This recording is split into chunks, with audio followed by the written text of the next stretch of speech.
araw sa inyong lahat guys. Bali nag-assemble tayo ng plate organizer, lalagyan ng plato. So ito na yung na-assemble natin. Bali 1x1 na tubular to na aluminum, kulay puti. So hindi pa natin nalagyan ng ribs tong kabila. Yan, kasi maglalagay tayo ng cladding dito. So yung gagamitin nating cladding dito guys, yung wood finish na cladding. So sa taas, sa side, sa back, basta side to side, tapos sa back, tapos sa taas, cladding yan, wood finish na cladding guys. So itong harap nya, so pinag-iisipan ko kung di taas o disuksok siya. Isusuksok, itataas yung cover tapos isusuksok, depende na ito yung ano. Bali pinag-iisipan ko kasi mabuti. So yun guys, update ko na lang kayo sa ginagawa nating plate organizer. So yun lang, ingat po kayo lagi mga guys. So ito na guys yung plate organizer natin guys. Ayan, lagyan na natin ng cladding, bali wood finish to guys. Ayan. So pinabricate na lang natin ito ng patungan ng ng plato.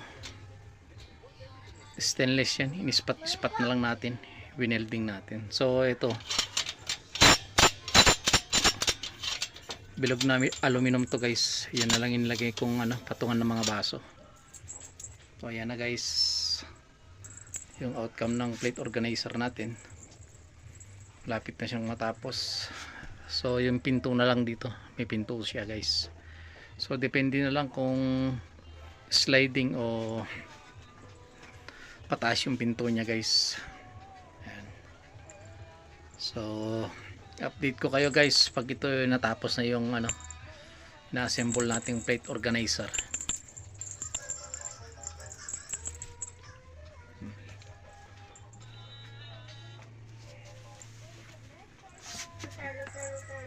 Hanggang side yan guys. Ayan, merong yan, may sidings na wood finish.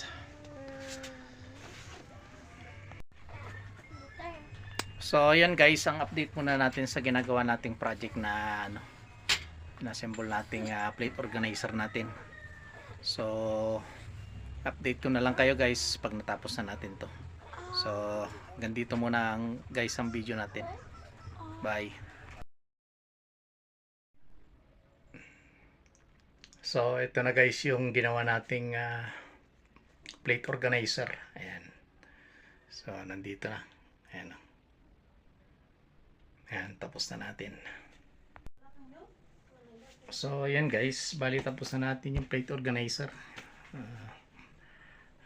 Nagamit na natin, bali ang kulang na lang nung yung cover na lang. So pag may time tayo ulit, lagyan natin ng cover. At least ngayon nagagamit na yung plate organizer na ginawa natin guys.